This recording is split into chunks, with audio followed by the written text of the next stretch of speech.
Hello my dear learning companions, welcome to TSAT. My name is Raghavendra. ఇవాల్టి ఈ సెషన్లో ఇంగ్లీష్లో అతి ముఖ్యమైనటువంటి స్పాటింగ్ ఎర్రర్స్ని అంటే ఎక్కడైతే ఇచ్చినటువంటి సెంటెన్స్లో గ్రామాటికల్ ఎర్రర్స్ ఉంటాయో వాటిని గుర్తించి మనం కరెక్ట్గా ఆన్సర్ రాసినట్టయితే మనకు 1 మార్క్ లేదా 2 మార్క్స్ లభిస్తాయి. ప్రతి పోటీ పరీక్షలో లేదా ప్రతి ఎంట్రన్స్ పరీక్షలో ఖచ్చితంగా ప్రవేశ పరీక్షలలో ఎగ్జామ్స్లలో కానివ్వండి, పోటీ పరీక్షల ఎంట్రన్స్ ఎగ్జామ్స్లలో కానివ్వండి, పోటీ పరీక్షల రిక్రూట్మెంట్ టెస్ట్లలో కానివ్వండి, ఖచ్చితంగా కరెక్షన్ ఆఫ్ సెంటెన్సెస్ ఈ స్పాటింగ్ ఎర్రర్స్ మీద ఖచ్చితంగా ప్రశ్నలు వస్తాయి. కనీసం 2 అండ్ కుదిరితే 5 మార్కుల దాకా వస్తాయి. కాబట్టి ఈ వీడియోని మీరు జాగ్రత్తగా విని చూసి ఖచ్చితంగా ఇక్కడ చెప్పినటువంటి పాయింట్స్ని గుర్తుపెట్టుకొని ఎగ్జామ్లో ఎలాంటి పొరపాట్లు చేయకుండా మంచి మార్కులు సాధిస్తారని ఆశిస్తూ ఇక మనం మన క్లాస్ని స్టార్ట్ చేద్దాం. Singular nouns combines by either or లేదా neither nor. Pronoun must be singular అని చెప్పేసి చెప్తున్నారు. ఇక్కడ ఇచ్చినటువంటి దాంట్లో అర్థం ఏంటి అంటే either or, neither nor. Either or అంటే ఏంటి అంటే ఏవైనా 2 వస్తువులు మీ ముందు ఉంచి ఈ రెండింటిలో ఇది లేదా అది, ఈ రెండింటిలో ఏదో ఒకటి అని చెప్పాల్సి వచ్చిన సందర్భంలో కానివ్వండి. నైదర్ నార్ అంటే ఇది కాదు అది కాదు, రెండింటిలో ఏది కాదు అనే సందర్భాల్లో ఈదర్ ఆర్ నైదర్ నార్ని మనం ఉపయోగించినప్పుడు, సింగులర్ నౌన్స్ వచ్చినప్పుడు వచ్చేటటువంటి ప్రొనౌన్ ఖచ్చితంగా మనకి ఇక్కడ సింగులర్గానే ఉండాల్సి ఉంటుంది. నౌన్ కానీ ప్రొనౌన్ కానీ అది మనకు ఖచ్చితంగా సింగులరే ఉంటుంది. For example, neither Shiva Nar Akhil did their homework అని ఉంది. డిడ్ దెయిర్ హోంవర్క్ అని ఉంది. ఇక్కడ ఇద్దరి గురించి చెప్పినట్టుంది. దెయిర్ అంటే వారి యొక్క అని ఉంది. కానీ ఇక్కడ మనం ఉపయోగించింది ఏంటి? నెయిదర్ శివ నార్ అఖిల్ అని అన్నాం. శివ కాదు, అఖిలు కాదు, ఇద్దరు కూడా కాదు. ఇప్పుడు మనం ఏం ఉపయోగించాలంటే neither Shiva Nar Akhil did his homework అనాలి. దెయిర్ హోంవర్క్ అని చెప్పి అనకూడదు. ఎందుకంటే అక్కడ వచ్చేటటువంటి ప్రొనౌన్ కూడా మనకు అది సింగులర్ ఫామ్లోనే ఉండాల్సి ఉంటుంది. సింగులర్ ఫామ్లోనే ఉండాలి. కాబట్టి గుర్తుంచుకోండి, ఇక్కడ నైదర్ నార్ వచ్చినప్పుడు అక్కడ వచ్చేటటువంటి హెల్పింగ్ వర్బ్ లేదటువంటి ప్రొనౌన్ ఏదైతే ఉంటుందో అది మనకు సింగులర్ ఫామే ఉండాల్సి ఉంటుంది. ఓకే, నెక్స్ట్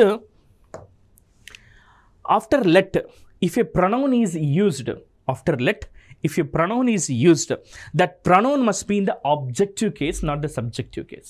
గుర్తుంచుకోండి, ఆఫ్టర్ లెట్ తర్వాత if a pronoun is used, ఒక ప్రొనౌన్ని యూజ్ చేసినట్టయితే మనము that pronoun must be in objective case, objective కేస్లోనే ఉండాలి. మనం ఎప్పుడైనా సరే లెట్ షీ డూ దిస్ అంటామా, లెట్ హర్ డూ దిస్ అంటామా? లెట్ షీ అన్నామంటే ఇది గ్రామాటికల్లీ తప్పు. ఎందుకు? మనం చెప్పాము ఇందాకే, లెట్ అనే పదం తర్వాత ఒక ప్రొనౌన్ యూజ్ చేస్తే ఆ ప్రొనౌన్ అనేది ఆబ్జెక్టివ్ కేసులో ఉండాలి. షీ ఉండకూడదు, హర్ ఉండాలి. హీ ఉండకూడదు, హిమ్ ఉండాలి. ఓకే, ఈ విధంగా ఉండాల్సి ఉంటుంది. వి ఉండకూడదు, అజ్ ఉండాలి. దే ఉండకూడదు, దెమ్ ఉండాలి. లెట్ దెమ్ డూ దిస్ అని అంటాం. లెట్ దెమ్ డూ ఇట్, వాళ్ళని చేయనివ్వండి. లెట్ హర్ డూ దిస్, ఆమెను ఇది చేయనివ్వండి. లెట్ హిమ్ డూ దిస్, అతను ఇది చేయనివ్వండి. ఇలా చేయనివ్వండి అనే అనుమతి ఇచ్చేందుకే మనము లెట్ను ఉపయోగిస్తాం. ఎల్ఈటి లెట్ అంటే అర్థం ఏంటి సార్ అంటే అనుమతించు అని. అనుమతిని ఇచ్చినప్పుడు మాత్రమే ఉపయోగిస్తాం. ఇలా అనుమతించు అనేటటువంటి లెట్ను ఉపయోగించినప్పుడు మనకు వచ్చేటటువంటి ప్రొనౌన్ ఆబ్జెక్టివ్ కేసులోనే ఉండాలి, సబ్జెక్టివ్ కేసులో ఉండకూడదు. ఇది గతంలో అడిగినటువంటి ప్రశ్న మిత్రులారా, గుర్తుంచుకోండి. కరెక్షన్ ఆఫ్ సెంటెన్సెస్లో భాగంగా ఎప్పుడైనా సరే లెట్ తర్వాత ప్రొనౌన్ ఉపయోగిస్తే అది ఆబ్జెక్టివ్ కేసులో ఉండాలి. Next, when 2 or more singular pronouns, when 2 or more singular personal pronouns, గుర్తుంచుకోండి, when 2 or more singular personal pronouns, ఇక్కడ ఏముంది పదం చూడండి, గమనించండి. Singular personal pronouns are used together, the sequence must be second person followed by third person and the first person I respectively. సింపుల్గా చెప్పాలంటే మనం తెలుగులో అతిథి దేవోభవ అంటాం. అతిథి దేవోభవ అంటే ఏంటి? ముందుగా మీరు అతిథులు అన్నట్టుగా. సో ఇక్కడ కూడా ఏంటి అని అంటే సింగులర్ పర్సనల్ ప్రొనౌన్స్ని మనం ఉపయోగించినప్పుడు ముందుగా మనం ఉపయోగించాల్సింది సెకండ్ పర్సన్ని, తర్వాత థర్డ్ పర్సన్ని, ఆ తర్వాత చివరిలో మనల్ని సంబోధించుకుంటూ చెప్పాల్సి ఉంటుంది. ఒక ఎగ్జాంపుల్ చెప్తాను, మీకు అర్థమవుతుంది. It must be used in positive సెంటెన్సెస్లోనే ఉపయోగించాలి. గుర్తుంచుకోండి, I, you and he must help the needy. ఇక్కడ గమనించండి, ఐ నేను, యూ నీవు, అండ్ హీ అతడు. ఇక్కడ చూడండి, సెకండ్ పర్సన్ మనకు ఫస్ట్ రావాలి, థర్డ్ పర్సన్ ఆ తర్వాత రావాలి, సెకండ్ పర్సన్ తర్వాత ఫస్ట్ పర్సన్ అనేవాడు చివరికి రావాలి. కానీ ఇక్కడ చూడండి ఏమి ఇచ్చారు, ఇది తప్పు. అందుకే ఇక్కడ you, he and I must help the need or needy అని చెప్పి రాయాల్సి ఉంటుంది. గుర్తుంచుకోండి, you, he and I must help the needy అని చెప్పి చెప్పాల్సి ఉంటుంది. ఇప్పుడు ఏమని చెప్పాము మనం, ఎప్పుడైనా సరే సింగులర్ పర్సనల్ ప్రొనౌన్స్ని ఉపయోగించినప్పుడు, ఒక దగ్గరే ఉపయోగించినప్పుడు ఫస్ట్ సెకండ్ పర్సన్ రావాలి, తర్వాత థర్డ్ పర్సన్ రావాలి, ఆ తర్వాత మనం రావాల్సి ఉంటుంది. అంటే ఫస్ట్ పర్సన్ గురించి చెప్పాల్సి ఉంటుంది. యూ, హీ అండ్ ఐ అని ఈ సీక్వెన్స్లో మనం ఆన్సర్ చేయాల్సి ఉంటుంది. గ్రామటికల్గా ఇక్కడ పొజిషన్ ఆఫ్ ది ప్రొనౌన్స్ని అడుగుతారు కొన్ని ఎగ్జామ్స్లో. రెండిట్లో ఏది గ్రామటికల్ కరెక్ట్ అన్నప్పుడు ఇది గ్రామటికల్ కరెక్ట్ ఆర్డర్ గుర్తుంచుకోండి. ఓకే, సింగులర్ పర్సనల్ ప్రొనౌన్స్ని ఒకే దగ్గర ఉపయోగించినప్పుడు ఫస్ట్ సెకండ్ పర్సన్, తర్వాత థర్డ్ పర్సన్, ఆ తర్వాత ఫస్ట్ పర్సన్ని మనం ఉపయోగించాల్సి ఉంటుంది. When two or more personal plural pronouns, గుర్తుంచుకోండి, when two or more plural pronouns, ఇందాకనేమో సింగులర్ ప్రొనౌన్స్ అని చెప్పినాం. Plural pronouns come together, the correct order starts with the first person followed by second person and third person respectively. ఇక్కడ మాత్రం first come first basis అన్నట్టుగా first person, second person, third person ఇలా వరుసగా రావాల్సి ఉంటుంది. ఎప్పుడు పర్సనల్ ప్లూరల్ ప్రొనౌన్స్ని ఉపయోగించినప్పుడు. Singular ఉపయోగించినప్పుడేమో first second రావాలి, తర్వాత థర్డ్ రావాలి, చివరిగా ఫస్ట్ పర్సన్ రావాలి. కానీ పర్సనల్ ప్లూరల్ ప్రొనౌన్స్ని ఒకే దగ్గర ఉపయోగించినప్పుడు ఇక్కడ మాత్రం ఫస్ట్ పర్సన్ ఫస్ట్ రావాలి, సెకండ్ పర్సన్ సెకండ్ రావాలి, థర్డ్ పర్సన్ థర్డ్ రావాలి. You, they and we must go together. నువ్వు, నేను, వారు అందరం కలిసి ఒకేసారి వెళ్ళాలి అనేది ఇక్కడ ఉంది. ఇది తప్పు గ్రామటికల్. మన ప్రకారం ఏంటి, వి మేము లేదా మనం first person plural, you second person plural అదే, సెకండ్ పర్సన్ సింగులర్ అదే, అండ్ దే వారు third person plural, must go together. ఇక్కడ ఏమేమి ఉపయోగించాం, first person, second person, third పర్సన్ని ఇలా సీక్వెన్స్లో ఉపయోగించాల్సి ఉంటుంది. ఇది తెలియక చాలామంది గ్రామటికల్గా పొరపాట్లు చేస్తూ ఉంటారు, ఇది గుర్తుంచుకోండి. సింగులర్ పర్సనల్ ప్రొనౌన్స్ ఉంటేనేమో ఫస్ట్ పర్సన్ కాదు, సెకండ్ పర్సన్ ఫస్ట్ రావాలి, థర్డ్ పర్సన్ సెకండ్ రావాలి, ఫస్ట్ పర్సన్ చివరికి వెళ్ళాల్సి ఉంటుంది. ఇక్కడ ప్లూరల్ ఉపయోగిస్తేనేమో first person first, second person second, third person third అనేది మనం ఉపయోగించాలి. అన్నీ కూడా ప్లూరల్స్ని ఇక్కడ ఉపయోగించాల్సి ఉంటుంది.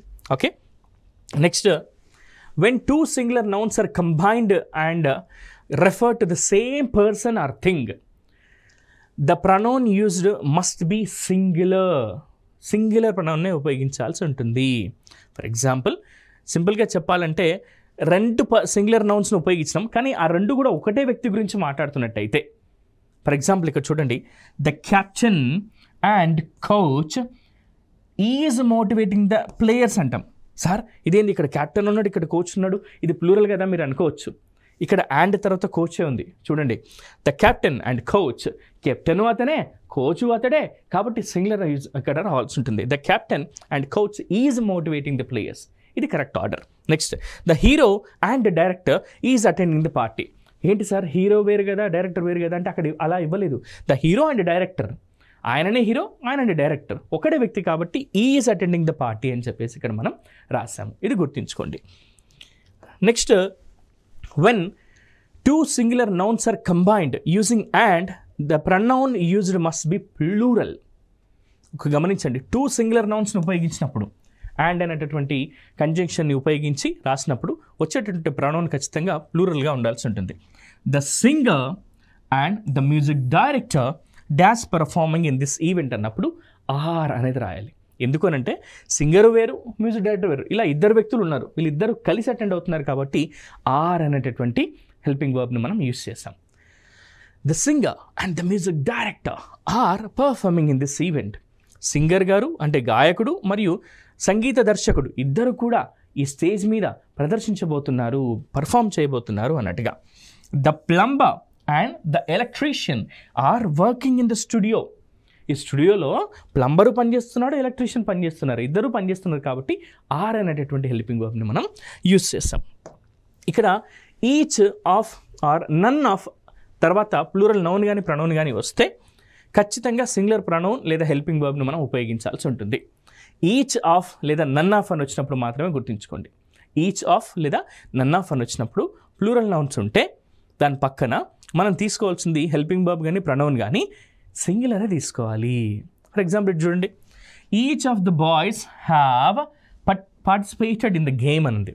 హ్యావ్ అని వచ్చింది. ఇక్కడ మన రూల్ ప్రకారం ఏం రావాలి, helping verb, singular helping verb రావాలి కాబట్టి హ్యాజ్ రావాలి. ఇక్కడ చూడండి, each of the boys has participated in the game అనేది గ్రామాటికల్లీ కరెక్ట్ ఆన్సర్ అవుతుంది. Each of the boys has అనాలి. ఏమనాలి, each of the boys has participated in the game అనేది గ్రామాటికల్లీ కరెక్ట్ ఆన్సర్ అవుతుంది. ఏమవుతుంది, గ్రామాటికల్లీ హ్యాజ్ అనేది రావాలి, have అనేది రాకూడదు.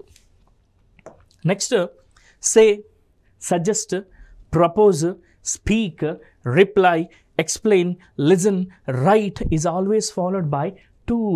నేను గత సెషన్లో చెప్పాను మీకు, లిజన్ అనేటటువంటి వీక్ వర్బ్ వచ్చినప్పుడు దాని పక్కన TO2 అనేటటువంటి హెల్పింగ్ వర్బ్ని మనం ఉపయోగించాలి అని.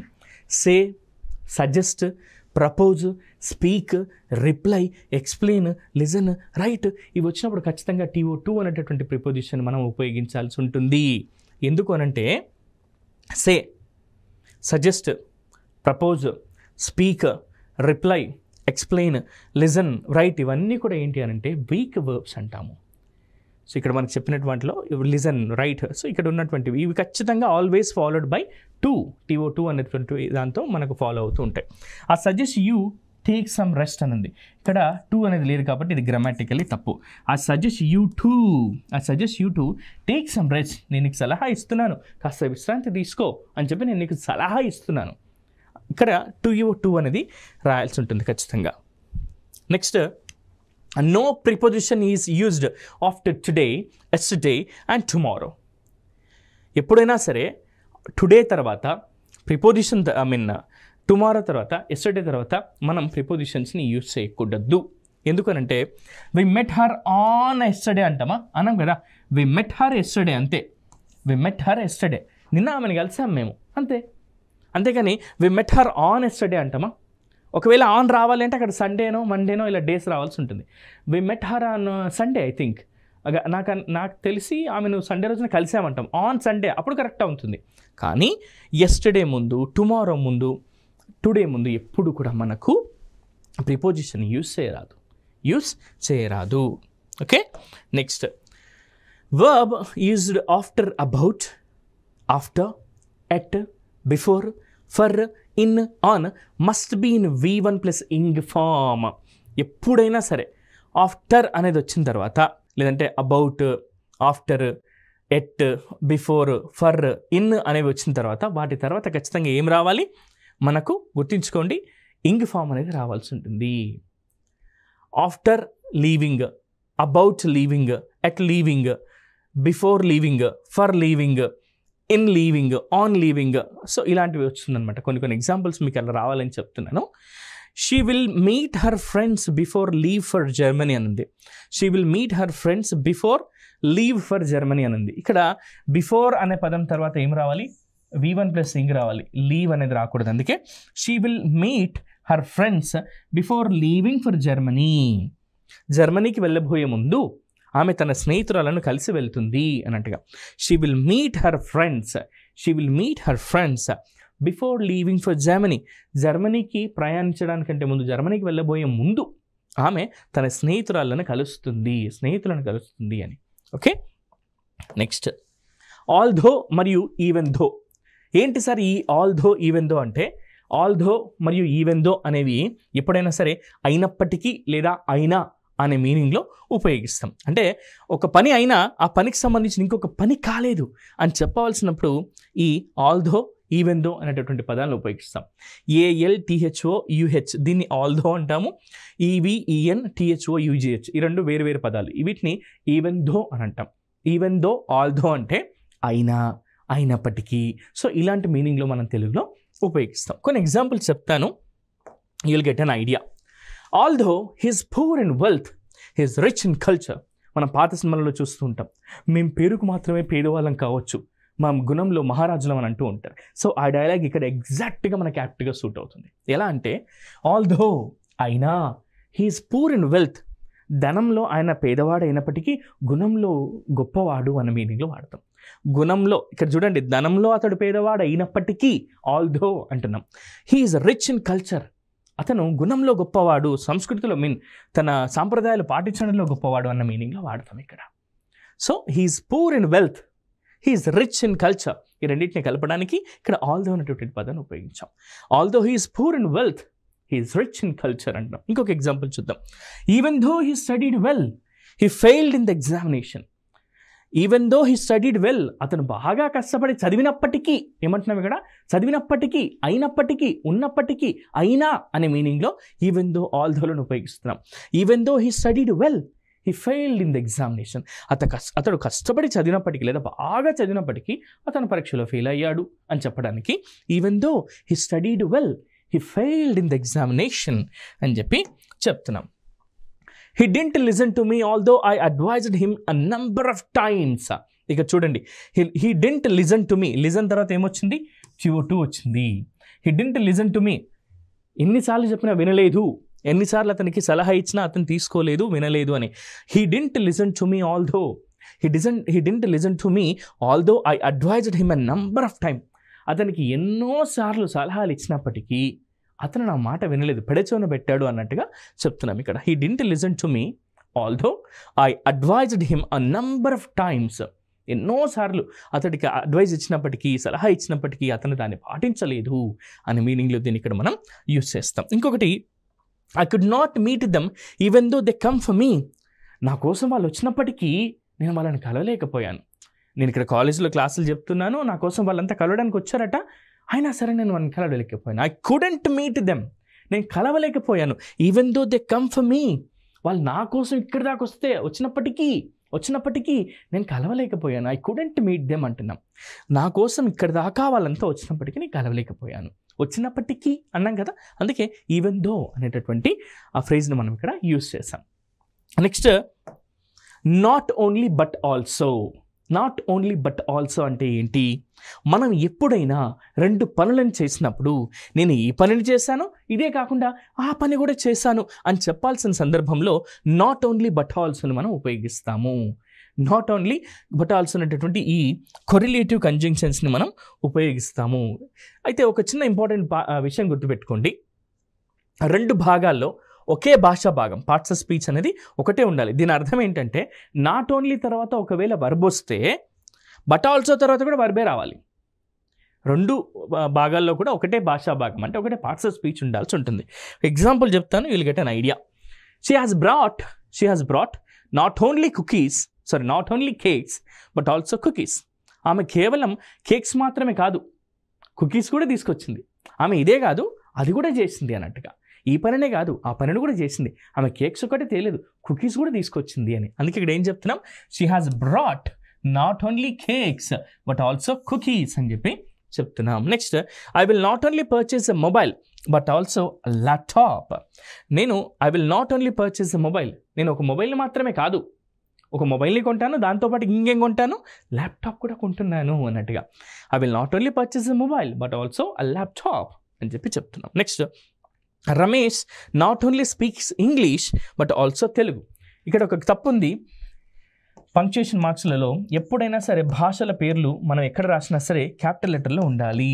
ఇక్కడ కూడా చూడండి, Ramesh not only speaks English but also Telugu.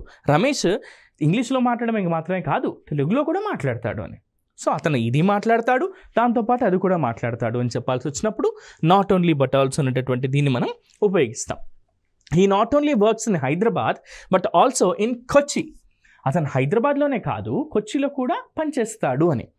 They will not only play football but also basketball. వాళ్ళు కేవలం ఫుట్బాల్ మాత్రమే కాదు, బాస్కెట్బాల్ని కూడా ఆడతారు అని. అంటే ఫుట్బాల్ ఆడతారు ప్లస్ దాంతోపాటుగా బాస్కెట్బాల్ కూడా ఆడతారు అని. సో ఇది పని చేస్తుంది ప్లస్ ఆ పని కూడా చేశాను అని చెప్పడానికి నాట్ ఓన్లీ బట్ ఆల్సో మనం ఈ విధంగా ఉపయోగిస్తాం. ఇది గతంలో అడిగినటువంటి ప్రశ్న, మిత్రులారా గుర్తుంచుకోండి. ఇఫ్ ఈజ్ అ కండిషన్ అంటే ఇది ఒకవేళ ఇది జరిగితే అది జరుగుతుంది అనే ఉద్దేశంలో మనం దీన్ని వాడతాం. ఇఫ్ అంటే ఏంటంటే ఒకవేళ అని అంటాం. ఇఫ్ అనేది ఎప్పుడైనా సరే గుర్తుంచుకోండి, ఒక కండిషన్ అంటే ఇది జరిగితే అది జరుగుతుంది అంటాం.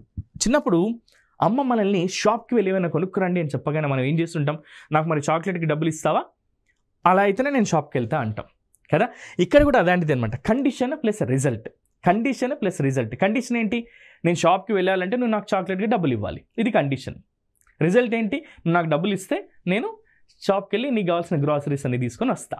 సో ఇలా ఈ కండిషనల్ సెంటెన్సెస్కి మనం ఇఫ్ను ఉపయోగిస్తాం. ఇఫ్ అనేది ఎప్పుడైనా సరే ఒక కండిషన్, ఇక్కడ కండిషన్తో పాటుగా రిజల్ట్ కూడా ఉంటుంది.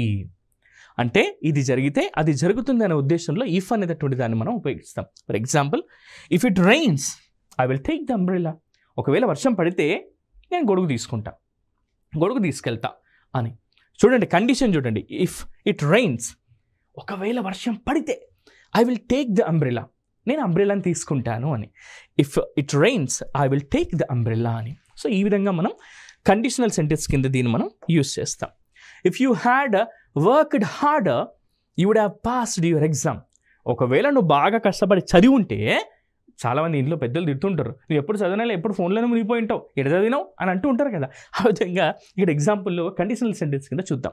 If you had worked harder, ఒకవేళ నువ్వు బాగా కష్టపడి చదివి ఉంటే you would have passed your exam, ఎగ్జామ్లో పాస్ అయి ఉండేవాడివి అని అంటున్నాం. ఇక్కడ చూడండి, వుడ్ హ్యావ్ తర్వాత వర్బ్ యొక్క 3వ రూపం వచ్చింది. Would have, could have, should have, might have తర్వాత వర్బ్ యొక్క 3వ రూపమే ఉండాలి. గుర్తుంచుకోండి ఎగ్జామ్లో వచ్చినప్పుడు కూడా. If you heat ice it melts, ఒకవేళ మంచుని కరిగిస్తే, వేడి చేస్తే అది కరిగిపోతుంది అన్నట్టుగా. If I won the lottery, ఒకవేళ నేను లాటరీని గెలిచి ఉంటే I would travel a lot, నేను బాగా ప్రయాణం చేసి ఉండేవాడిని అన్నట్టుగా. ఇఫ్ అనేది ఎప్పుడైనా సరే ఒక కండిషనల్ సెంటెన్స్ అనేది గుర్తుంచుకోండి, నిబంధనకు సంబంధించింది అని. నెక్స్ట్ ఇన్ కేస్ అంటే ఏంటో చూద్దాం. ఇన్ కేస్ అంటే ఏంటి అనేది ఎప్పుడు ఉపయోగిస్తామంటే, in case is used to talk about a precaution against later possible problem.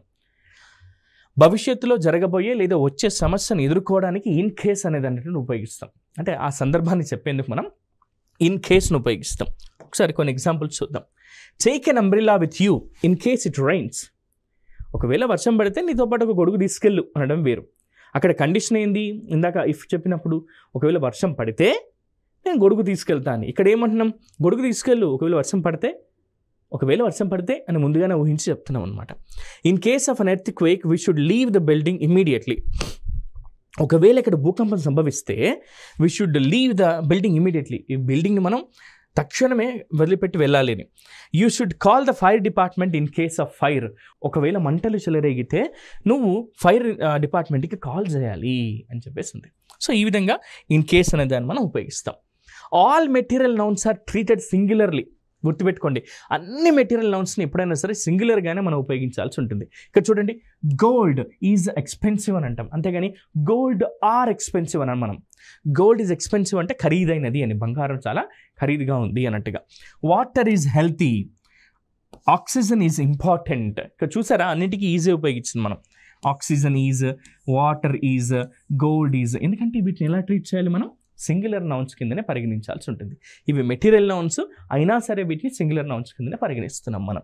Okay, next the adjectives inferior, superior, senior, junior, prior take the preposition to, not than. ఎప్పుడైనా సరే దెన్ అని చెప్పి ఉపయోగించకూడదు, TO2 అనేటటువంటి ప్రిపోజిషన్ మనం ఉపయోగించాలి. He always felt inferior than her younger sister అని ఉంది. అతడు తన చిన్న చెల్లి కంటే లేదా సిస్టర్కి అంటే కూడా తక్కువగా ఫీల్ అవుతూ ఉంటాడు. ఇన్ఫీరియారిటీ కాంప్లెక్స్ అంటే ఆత్మన్యూనత భావం అని అంటాం. అంటే నాకు రాదు, నేను ఇంతే, నాకు ఏది రాదు, ఇలాంటి ఫీలింగ్ ఉంటుంది కదా, దీన్ని ఏమంటామంటే ఆత్మన్యూనత భావం అనే తెలుగులో అంటాం. ఇంగ్లీష్లోనేమో ఇన్ఫీరియారిటీ కాంప్లెక్స్ అని అంటాం. నాకు ఏది చేత కాదు, నా వల్ల కాదు, నేను తెలుగు మీడియం బ్యాక్గ్రౌండ్ నుంచి వచ్చిన, నాది గ్రామీణ నేపథ్యం, నాకు ఇంగ్లీష్లో అంత నాలెడ్జ్ లేదు, నాకు తక్కువ మార్కులు వస్తున్నాయి, ఇంగ్లీష్ రాకపోవడం వల్ల మంచి ఉద్యోగ అవకాశాలను కోల్పోతున్నాను అని మీరు బాధపడుతూ ఉంటే don't worry, we're here to help you అని TSAT ద్వారా ఈ క్లాసెస్ని మీ ముందుకు తీసుకొస్తున్నాం కదా. సో ఇలాంటి దాన్ని మనం ఇక్కడ దెన్ అని యూజ్ చేయకూడదు. He always felt inferior than her younger sister అని ఉంది. ఇక్కడ దెన్ తీసేసి మనం ఏం పెట్టాలి, టు అనేది పెట్టాలి. ఎందుకు సార్ అంటే inferior, superior, senior, junior, prior ఇలాంటి పదాలు వచ్చినప్పుడు మనకు TO2 ఉపయోగించాలి, కానీ దెన్ అనేది ఉపయోగించకూడదు. ఏం ఉపయోగించాలి ఇక్కడ, TO2 అని ఉపయోగించాలి. ఎలా వస్తుంది సెంటెన్స్ చూడండి, he always felt her younger sister, he always felt inferior to her younger sister అని చెప్పేసి చెప్పాలి, అంతేకాని దెన్ అని యూజ్ చేయకూడదు. Normally we treat all collective nouns singularly. Collective nouns అని అంటాం. సో చాలామంది మేము అడ్వర్బ్ అనే కాన్సెప్ట్ చెప్పినప్పుడు చివర ఎలువై ఉండే పదాలన్నీ కూడా మనకు అడ్వర్బ్స్ అవుతాయని చెప్పినాం. క్విక్లీ, ఆ తర్వాత నైస్లీ, జెంట్లీ ఇలాంటి పదాలు వచ్చినప్పుడు సార్ చివరిలో ఎలువై ఉండే పదాలన్నీ కూడా అడ్వర్బ్స్ అయినా అని అడిగారు మమ్మల్ని. కానీ ఒకసారి బాగా గమనించండి, బటర్ఫ్లై అంటే సీతకొక చిలుక చివరిలో ఎలువై ఉంది కదా సార్, అది కూడా మనకు అడ్వర్బే అవుతుందని అడుగుతున్నారు. అది ఒక నౌన్. ఇక్కడ ఫ్యామిలీ అని ఉంది, FAMILY, ఫ్యామిలీ అంటే కుటుంబం, కుటుంబ సభ్యులందరూ కలిపితే కుటుంబం అని అంటాం. ఇది కలెక్టివ్ నౌన్ కదా. చాలామంది ఏమన్నారంటే సార్ ఇది అడ్వర్బ్ ఏమో అని అన్నారు, కానీ తప్పది. గుర్తుంచుకోండి, కలెక్టివ్ నౌన్స్ ఎప్పుడైనా సరే మనం సింగులర్ ఫామ్లోనే ఉపయోగించాల్సి ఉంటుంది. We treat all collective nouns singularly అని. ఒకసారి ఇక్కడ చూద్దాం. The group of students has come first. The group of students has come first అని ఉంది. Next, my team has won the match. My team has won the match. Next, a bunch of keys was found in the trash. A bunch of keys was found in the box అన్నాం. was అని ఉపయోగించాం, ఇక్కడ has అని ఉపయోగించాం. Even though ఇది collective noun అయినప్పటికీ ఈ collective noun మనం సింగులర్గానే treat చేయాల్సి ఉంటుంది. Next, the family is going out for a picnic అంటామా, or going for a picnic అంటామా? ఇప్పుడే తెలుసుకున్నాం కదా మనం. The family is going out for a picnic. ఎందుకు ఈజ్ వస్తుంది సార్? ఇప్పుడే చెప్పుకున్నాం కదా, ఈ కలెక్టివ్ నౌన్స్ అన్నిటిని కూడా మనం ఏ విధంగా ట్రీట్ చేస్తున్నాం, సింగులర్గానే ట్రీట్ చేయాలి. కాబట్టి సింగులర్ వచ్చినప్పుడు ప్రజెంట్ బీ ఫామ్లో ఈజ్ వస్తుందా, ఆర్ వస్తుందా? ఈజ్ వస్తుంది. కాబట్టి the family is going out for a picnic. ఆ ఫ్యామిలీ అంతా కూడా పిక్నిక్ కోసం బయటికి వెళ్తుంది అని దీని అర్థం. Next, Indian cricket team dash the best team. Indian cricket team is the best team అంటామా, ఆర్ ద బెస్ట్ టీమ్ అంటామా? ఈజ్ అని అంటాం, ఎందుకంటే కలెక్టివ్ నౌన్ కదా టీమ్ అంటే. Indian cricket team is the best team అని అంటాం. సో ఇవి మన ఈ సెషన్లో ఉన్నటువంటి కరెక్షన్ ఆఫ్ సెంటెన్సెస్ మిత్రులారా. అండ్ అలాగే ఇక్కడ మనకు స్పాటింగ్ ఎర్రర్స్లో భాగంగా ఇవన్నీ కూడా ఈరోజు తెలుసుకున్నాం. అండ్ ఇందాక చెప్పినటువంటి either are, neither Nar, not only but also ఏవైతే ఉన్నాయో ఇవి గతంలో అడిగినటువంటి ప్రశ్నలు. ఈదర్ ఆల్దో, ఈవెన్ దో, ఇవన్నీ కూడా నాట్ ఓన్లీ బట్ ఆల్సో, ఇవన్నీ కూడా గతంలో అడిగినటువంటి ప్రశ్నలు అన్ని రకాల పోటీ పరీక్షలలో. అలాగే ఇప్పుడు చెప్పిన అన్ని పాయింట్స్ని మీరు గుర్తుపెట్టుకొని ఎగ్జామ్స్లో వచ్చినప్పుడు ఇప్పుడు చెప్పిన పాయింట్స్ని గుర్తుపెట్టుకొని స్పాటింగ్ ఎర్రర్స్లో మీరు మంచి మార్క్స్ సాధించాలని, మీరు కలల కన్నా ప్రభుత్వ ఉద్యోగాన్ని సాధించాలని మనస్ఫూర్తిగా కోరుకుంటూ నేను మీ రాఘవేంద్ర. నెక్స్ట్ సెషన్లో మళ్ళీ కలుద్దాం. Thank you.